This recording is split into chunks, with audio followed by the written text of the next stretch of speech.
아이들에게 성경만 가르쳐야 된다는 겁니다. 성경. 우리 교인들은 성경 말씀을 들으러 오는 거지 코미디 쇼나 웃기는 거를 들으러 오는 건 아니거든요. 교회 아이들에게 성경만 가르쳐야 되고 동화나 헛된 것을 어려서부터 가르치면 안 된다는 거예요. 성경 말씀에 다른 것을 섞는 것은 포도원에 다른 종자를 섞는 것과 똑같아요. 그러면 둘 다 버린다는 거예요. 거기 우리가 소산이 다 뺏김이 될까 하느라 진리에다가 요즘 그런 거 많잖아요. 세상 것이나 비진리를 섞으면 둘 다 망하고 망치고 만다는 거죠. 그래서 지금 보수가 뭘까? 보수교단이 뭘까? 보수가 뭘까? 이렇게 봤더니 말씀대로 하나님 말씀대로 걸어가는 거, 하나님의 말씀대로 행하는 거, 그게 보수예요. 보수.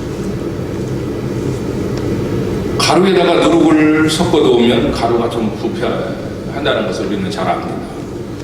교세나 교회가 크고 돈이 많다고 이단도 아니라고 하는 시대잖아요. 그러잖아요. 한기총이 갈라진 이유가 바로 그런 거 아닙니까? 이단도 돈 내는 이단이 아니라고 얘기해주고, 그런 시대, 좋은 게 좋다고 하면 안 된다는 거예요. 예 아니오를 분명히 해야 하는 시대가 바로 지금 시대인 것 같습니다. 사람을 기쁘게 하랴 하나님을 기쁘게 하랴. 곡식 종자가 보기 싫다고 갈아가지고 이쁘게 만들어서 심으면 싹이 나지 않고 죽는 겁니다. 말씀도 그대로 전해야 하나님이 기뻐하고 거기에 능력이 생기고, 제가 해봤어요. 말씀 그대로, 있는 그대로, 하나님이 요구하시는 그대로 말씀을 전하여 성도들이 은혜 받고 힘있게 하나님의 삶을 살아가지, 비빔밥처럼 이거 갖다 집어넣고 저거 갖다 집어넣고 감리교 뭐 설교 있고 막 갖다 뭐 여기 좋다고 갖다 집어 넣어가지고 그렇게 해가지고서는 능력이 임하지 않다라는 거죠. 22장 10절에 너는 소와 나귀를 결의하여 갈지 말고, 소와 나귀를 결의하여 가면 같은 종류끼리 멍에를 내야 되고 같지 않은 종류와 멍에를 함께하면 안 된다. 우리 보수는 같은 소리를 내야 되고 같은 말을 해야 되고 같은 언어를 사용해야 된다는 거죠. 고린도후서 6장 14절에 너희는 믿지 않는 자와 멍에를 같이 하지 말라. 의와 불법이 어찌 함께하며 빛과 어둠이 어찌 사귀며 그리스도와 비리알이 어찌 조화되며 믿는 자와 믿지 않는 자가 어찌 상관하며 하나님의 성전과 우상이 어찌 일치가 되리요. 그렇게 말씀을 하고 있습니다. 성도가 불신자와 결혼하는 것이나 또는 신앙이 맞지 않는 사람과 짝하고 의견이 맞지 않는 사람과 걸어가면은 실패해야 되고, 한 사람은 빨리 가고 또 한 사람은 느리게 가거나 한 사람은 주일에 쉬고 한 사람은 안 쉬면 그 멍에가 같이 갈 수 없다는 거죠. 그러니까 우리는 한 말을 하고 한 언어를 사용하고 그래도 보수라고 하는 그 기치 아래 모인 거룩하고 복된 하나님의 백성들이거든요. 그렇기 때문에 오늘 이 말씀대로 섞기만 안 된다는 거예요. 섞기만 안 된다. 그래서 자꾸 그렇게 멍에와 맞지 않는 사람, 자유주의, 인본주의 뭐 이런 같이 맞지 않는 사람, 보수가 아닌 사람과 같이 섞여서 이것도 좋고 저것도 좋고, 저 사람은 뭐 교회도 크고 성도도 많다고 훌륭한 건 아니거든요.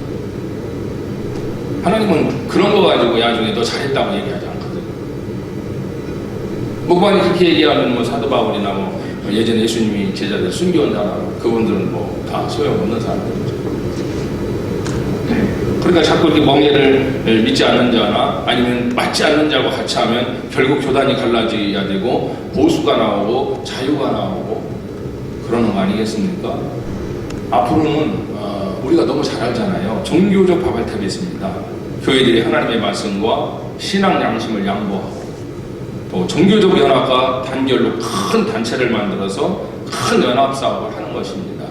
여기에는 교단적 바벨탑이 있고, 우리 교단이 최고야.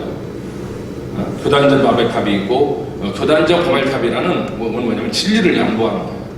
교단만 크게 확장하는 거예요.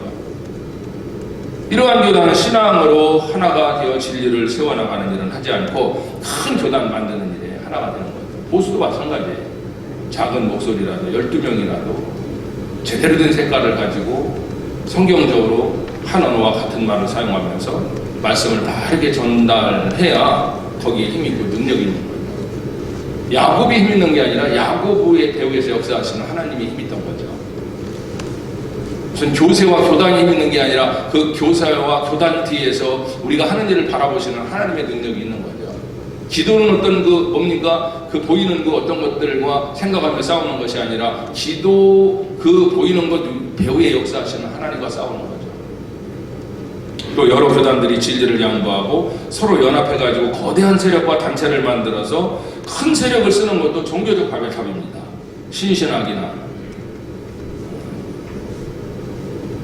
그릇된 신비주의, 심지어 이단적 단체까지 연합해가지고 세계적인 운동을 하는 WCC와 같은 그런 종교적인 바벨탑. 이것이 뭡니까? 종교적 바벨탑이죠. 이런 사람들과 섞이지 말라는 거예요. 이런 사람들과 멍해를 같이 하지 말라는 거예요. 이런 사람과 명예를 같이 하면 결국은 너도 강단을 양보해야 되고 결국은 너도 그들에게 한번 그들과 같이 했기 때문에 너도 강단을 내놔야 된다는 거죠. 말세의 모든 면에서 바벨탑을 높이는 쌓이는 시대가 된다고 서기관은 얘기합니다. 하나님과 그 말씀을 떠난 인본주의로 다 사람들이 나갈 것이다. 이러한 바벨탑을 높이 쌓는 정상까지 올라가면 하나님이 재림하고, 개인도 그래요. 개인도 하나님이 눈 감아주는 것 같지만 계속해서 뭐 예수 안 믿어서 지옥 가는 거지 예수 믿어서 지옥 가는 건 아니잖아요. 계속해서 그렇게 하다 보면은 하나님이 다루시죠. 계속해서 다루시는 거죠. 그리고 하나님이 재림과 심판이 오는 거죠. 요한계시록 18장에 바벨론의 멸망 이야기가 기록되어 있습니다. 그 바벨론은 인본주의 세상을 가리키거든요. 바벨론, 인본주의 세상. 제가 이렇게 설교를 안 해도 뭐라고 하시는 목사님들께서는 지금은 인본주의가 교회 안에 들어왔구나 하는 걸 이미 알고 있습니다. 저희 교단만 하더라도 죄송한데 드럼도 안 했고 방언도 안 했고 큰 소리로 찬양도 안 했던 교단이거든요. 그거는 이제 신학이 아니고 그것은 성경이 아니고 어떤 사람들에 의해서 위의 힘의 논리에 의해서 그렇게 움직여졌던 거예요. 근데 마침 젊은 사람들이 다른 데서 신학으로 그러니까 합동 뭐 이런 데서 신앙생활 하는 사람이 와서 이제 신학 공부를 하다 보니까 방언도 하게 되고 큰 소리로 찬양도 하게 되고 지금은 그 어느 교단보다 더 열심히 방언도 하고 찬양도 하고 열심히 더 해가지고 성경에 옳았다는 것을 알고 있습니다. 내 타임에 있고 힘있고 잘생긴 사람 쫓아가는 게 아니라 말씀을 쫓아가는 거죠. 말씀에 부르짖어 기도하라고 되어 있고 바울이 에베소 지방에 가서 너희가 믿을 때 성령 받았냐 그랬더니 저희는 성령이 뭔지도 모른다. 그럼 무슨 세례를 받았나? 요한의 물세례만 받았다. 그렇게 얘기하잖아요. 안수하고 그러니까 방언도 하고 그들이 힘있게 일어나더라. 성령대로죠. 신명기 22장 9절에 보면은 우리 주님이 이렇게 얘기합니다. 요한계시록에 보면 내 백성아 거기서 나와 그 죄에 참여하지 말고 그의 받은 재앙을 받지 말라. 인본주의적 신앙으로 가는 사람. 요즘은 뭐 아무렇게만 해도 교회만 크면 되는 거예요. 아무렇게만 해도 별짓을 다 해도 교회만 크면 되는. 교회 키워서 뭐 할 겁니까? 뭐 인정받으려고요? 하나님이 나를 인정하지 않는데 하나님이 나를 인정해 주셔야 되는 거 아니겠습니까? 신명기 22장 9절 무엇이든지 하나님이 이 말씀 9절은 창조하신 순수 상태 그대로를 보존하라. 내가 너희들에게 준 말씀 그걸 그대로 보존하라. 이스라엘, 우리는 영적 이스라엘이잖아요. 우리가 하나님께 성별된 공동체니까 광야에서도 가나안에 들어가서도 여호와의 신앙의 순수성을 그대로 지켜나가라. 어떤 무슨 제도나 그런 것들이 너희들에게 힘을 주는 것이 아니고 배후에서 역사하시는 내가 너희들에게 힘을 준다. 그 큰 바벨론, 암몬, 아수르 그 다 나라가 역사에 흔적도 없이 살았지 않습니까?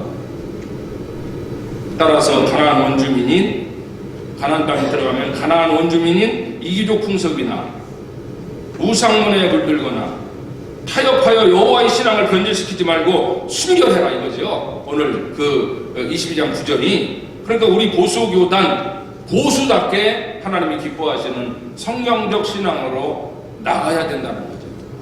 예. 오직 그러려면 말씀과 기도죠. 말씀과 기도. 말씀과 기도 외에는 아무것도 없습니다. 하나님께서 기뻐하지 않으시면은 곧 성령으로 시작했다가 육체로 맞추지 않으시고 그거 많이 봐요. 뭐 교회 개척한다고 가서 뭐 설교 뭐 아니면 기도해 주세요. 하나님이 이곳에 이거 세우시고 뭐 조금 뜻이 계셔서 물론 하나님 뜻이 어딘지 잘 모르겠지만 몇 개월 하다가 힘들면 그만두는 거예요. 그게 하나님의 뜻입니까? 뭐 선교단체도 마찬가지예요. 몇 번 막 하다가 하나님께서 세우시고 막 거대하게 잔치도 하다가 뭐 한 1년 되면 없어져 버렸어요. 그래서 오직 말씀과 기도로 하나님이 기뻐하시지 않으면 성령으로 하지 않는 것은 결국은 마귀의 소굴이 되는 거죠. 마귀의 소굴. 작은 교회 하기 힘들죠. 굉장히 힘들죠. 개척교회. 정말 힘드신 상황이죠. 두 가지만 하면 교회가 됩니다. 100%입니다. 기도하고 전도하면 됩니다. 목사가 기도하고 전도하면 되는 거예요.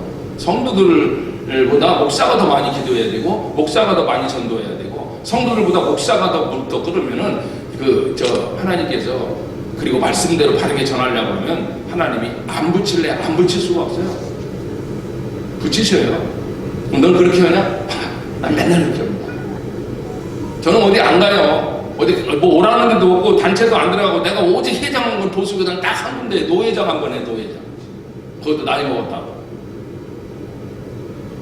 그러니까 교회 부흥이 안 되니 하지 마시고 목사님들이 정말 말씀 바르게 전하고 성도들은 그 말씀 보고 오잖아요. 그 성도 한 사람만 보면 안 돼요. 4인 가족이에요. 목사가 말씀을 한 가정 전하면은 그 4인 가족이 영향이 있는 거예요. 10명이 교인이 있으면요 40년이 앉아 있는 거예요. 우리의 책임이 굉장히 크거든요. 목사 한 사람의 책임이. 내가 이거 사업 같으면요 이게 무슨 슈퍼마켓이나 내가 하는 사업 같으면요 말수가 안 났어요. 저희가 이 하나님의 사명이기 때문에 이어나가는 거예요. 그러니까 우리 보수는 오늘 설교 제가 한 번밖에 없어요. 통틀어서 그래서 짧게 하라고 해서 끝낼게요. 오늘 인본주의, 세속주의, 자위주의, 다원주의, 여호와의 안 계십니다. 여호와께서 여기 인본주의에 안 계시고 세속주의에 안 계시고 종교 다원주의에 하나님이 안 계세요. 그러니까 싸우고 갈라지고 금방 또 그렇게 되는 거예요. 성령으로 시작해서 육체로 맞추는 것이 너무 많다는 것을 우리 보수교단 목사님들은 잘 알 겁니다. 요셉도 다윗도 하나님 성령이 함께 하시니까 형통한 자가 되는 거거든요. 결국은 보수교단도 성령이 함께 형통하는 자가 되고 우리 이후 회장님께서도 성령이 함께해야 형통한 자가 되는 거고 우리 개척교회 지하실이라도 성령이 함께 형통한 자가 되는 것이고 성령이 함께하지 않으면 소용없죠. 그 성령은 언제 함께합니까? 우리 안에 계시지만 우리가 충만하고 그 하나님을 사모하고 나갈 때 성령이 함께해서 형통한 자가 되는 거예요. 우리 보수교단은 섞이지 말고 섞이면 안 돼요. 우리 선배님들, 증경자님들께 저는 너무 감사해요. 저기 자유주의가 안 들어오게 하고 세속주의가 안 들어오게 하고 그걸 지금까지 막아주시고 사실은 이렇게 보수교단이 성장할 수 있었던 것이 우리 회장님, 증경장님께서 탄탄하게 잡아주셔서 우리가 존재하는 거죠. 박정희나 옛날 어르신들이 피 흘려서 우리 누나들이 17, 18에 구룡단 가서 최저임금도 못 받고 이래가지고 우리가 잘 사는 거 아니겠습니까? 위에서 잘 이렇게 하셔서 우리 보수교단에 서 있는 겁니다. 우리 보수교단이 섞이지 말고 성령으로 사역하는 동역자가 되시기를 주의 이름으로 부탁을 드립니다. 감사합니다.